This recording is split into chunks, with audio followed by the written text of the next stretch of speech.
j'espère que vous allez bien. On se retrouve aujourd'hui pour que je vous présente en vidéo les sorties qui me font le plus envie, donc dans les jours, les mois qui viennent. Il y en a quelques-unes quand même. C'est surtout des tomes 2, tome 3 de saga. Et donc c'est parti. Le premier livre qui va sortir incessamment sous peu. Il s'agit du tome 2 de l'école du bien et du mal par Sunshine aux éditions Pocket Jeunesse. J'avais plus qu'adoré le premier tome et j'avais très hâte de découvrir le second. Et sachant qu'il va sortir normalement la fin de semaine, d'après ce que j'ai pu lire sur internet, je suis très impatiente. D'autant plus que je ne sais pas si vous avez vu la couverture, mais elle est juste sublime. Déjà celle du premier tome j'avais beaucoup aimé, mais alors celle du deuxième, j'étais juste sur le cul en la voyant. Voilà, c'est... Franchement, ouais. Et puis j'ai hâte de retrouver les histoires de Sophie et Agatha. Donc pour ceux qui n'avaient pas lu le premier tome, je vous résume brièvement l'histoire du premier tome. Donc on retrouve Sophie et Agatha, ces deux amies, qui mènent une vie tout à fait normale jusqu'au jour où elles vont rentrer dans une école un petit peu spéciale qui forme les gentils et les méchants des contes de fées.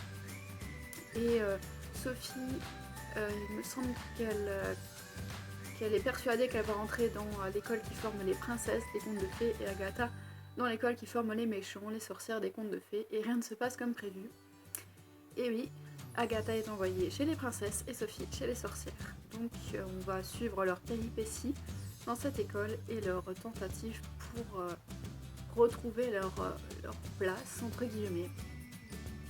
Donc voilà pour ce premier tome, sans spoiler évidemment, puisque on apprend déjà par la quatrième couverture que rien ne va se passer comme prévu. Donc on se doute bien qu'elles ne vont pas atterrir à la bonne place. Voilà. Mais en tout cas, le tome 1 s'était fini sur un suspense de malade et j'attends le deuxième tome avec impatience. Le deuxième livre que j'attends avec impatience, ou plutôt les deux prochains livres que j'attends avec impatience, ils sont du même auteur. Il s'agit de Phobos Origine et Phobos le tome 3 par Victor Dixon, publié chez Robert Laffont dans la collection R. Alors vous connaissez mon amour pour cette saga, voilà, j'en ai tellement parlé, les deux premiers tomes ont été des coups de cœur autant l'un que l'autre. Et d'ailleurs, petite annonce à part de cette vidéo, je serai présente aux Imaginales à Épinal qui se tiendront le week-end du 27 mai, si je ne me trompe pas, 27-28, aux alentours de ces dates-là. Donc si jamais vous y serez présent, n'hésitez pas à me faire un petit coucou. Si vous me voyez, j'aurai ma petite pancarte accrochée autour du cou, voilà, je ne sais pas trop comment la qualifier. Voilà, on va dire petite pancarte, on va pas chercher très loin. Et voilà pour ce petit aparté, donc j'aurai le plaisir de rencontrer Victor Dixon à cette occasion. Je suis impatiente, je découvre les jours depuis que je sais qu'il vient. Voilà, c'est... Bref. Donc le tome Phobos Origine qui raconte l'histoire des garçons. Donc Marcus, Samson, Mozart, Tao, m'échappe complètement, je suis désolée. Donc les 6 garçons qui embarquaient à bord de la fusée pour aller sur Mars, on va les suivre dans ce tome, d'après ce que j'ai pu comprendre, pour voir quelle était leur vie avant. J'en ai pas trop lu à ce sujet-là, je voulais vraiment me laisser la surprise. Et puis bon bah le tome 3, franchement à chaque fois Victor Dixon, il a ce don pour nous laisser en haleine, que ce soit à la fin de ses chapitres, à la fin de ses livres. L'attente entre les tomes est insoutenable. La prochaine sortie livresse qui me fait énormément envie, si vous me suivez sur les réseaux sociaux, vous devez peut-être vous en douter. Il s'agit du tome 3 de la collection Ma Raison 2 par Rebecca Donovan, parce que la saga n'a pas vraiment de nom précis, le titre change à chaque fois, mais là il s'agit de Ma Raison de respirer. Voilà, donc apparaître chez Pocket Jeunesse incessamment sous peu, comme l'école du bien et du mal. Il me semble que c'est aussi fin de semaine, d'après ce que j'ai pu lire.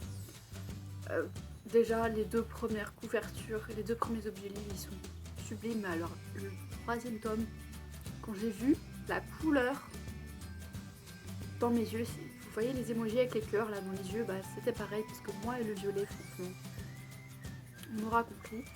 Mais voilà, à chaque fois, les maquettistes, je n'ai aucune idée de...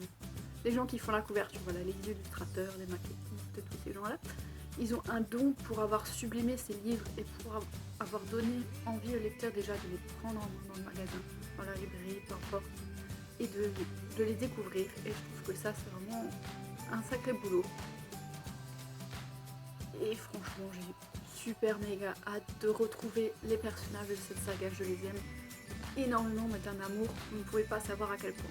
Une autre sortie livresque qui me fait énormément envie apparaître chez Pocket Jeunesse en octobre. Si mes souvenirs sont bons, il s'agit de Et si par Rebecca Donovan, que j'ai pu découvrir à travers les livres dont je vous ai précédemment parlé, avec Ma raison de vivre, d'espérer et de respirer.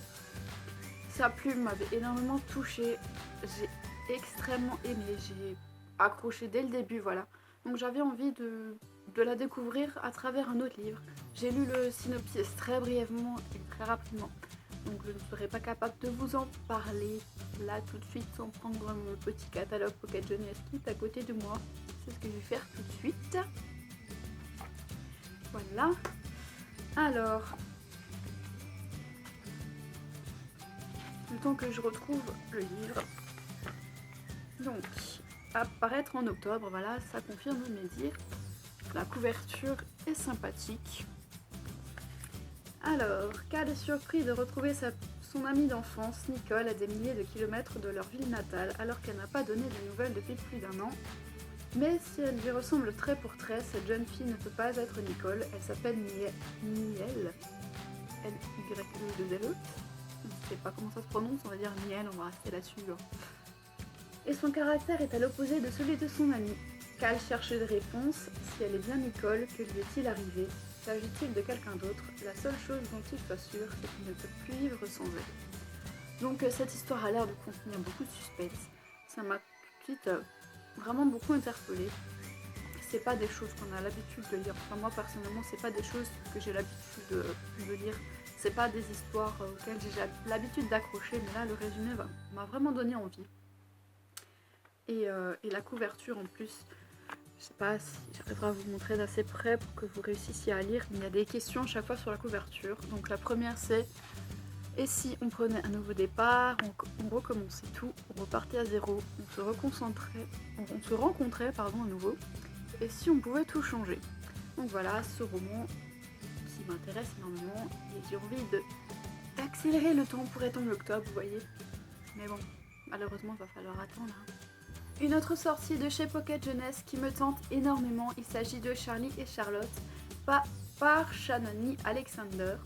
J'ai dû lire le nom pour m'en rappeler parce que j'ai fait 2-3 prises d'argent et j'ai pas réussi à me suivre. Voilà. Bref. Donc le livre sort en septembre et il raconte l'histoire de Charlie et Charlotte qui ne pensaient pas du tout se rencontrer, qui vivaient dans deux univers bien séparés. Lui était le geek, voilà, bien intelligent, avec une carrière toute tracée. Et Charlotte avait une âme d'artiste. Voilà, donc c'était vraiment deux univers qui n'étaient pas supposés se croiser, et pourtant il va en être autrement. Donc le pitch m'a fait un petit peu penser à l'histoire de L'infini plus 1 de Amy Harmon. Bien que je ne l'ai pas lu, que je ne l'ai toujours pas lu à mon grand désespoir, mais d'après ce que j'avais pu en comprendre de l'histoire, vous pouvez me dire si je me trompe, hein, mais c'était aussi une artiste et un génie des maths entre guillemets qui se rencontrent, ou l'inverse, je ne sais plus. Il me semble que c'était le mec qui était musicien, je ne sais plus, bref. Et donc là en plus la couverture est plutôt sympathique. Donc attendre septembre, mais bon. La dernière parution que j'attends avec impatience, il s'agit de La Dernière Étoile par Rick Yancey, apparaître chez Robert Laffont dans leur collection R. Donc il s'agit du troisième et dernier tome, il me semble, de la saga La Cinquième Vague. J'avais plus qu'adoré le premier tome. Le deuxième tome est dans ma bibliothèque, qui est dans ma palle, et je ne l'ai pas encore lu. Et le troisième, alors la couverture elle est juste somptueuse, je ne sais pas si vous l'avez vu, elle a des teintes de rouge comme ça. Franchement, j'ai rien que l'objet livre, j'ai hâte de l'avoir dans mes mains, tellement il me fait envie. J'ai vu la couverture, j'étais là, oh, mais quelle beauté. Et j'ai aussi hâte de savoir comment tout ça va se terminer déjà. Bon, il faudra peut-être que je lise le tome 2, ce sera bientôt chose faite. peut-être pas avant la sortie du tome 3. Essayez, c'est pas garanti. C'en est tout pour cette vidéo, j'espère qu'elle vous aura plu. N'hésitez pas vous aussi à me faire part des sorties livres que vous attendez énormément.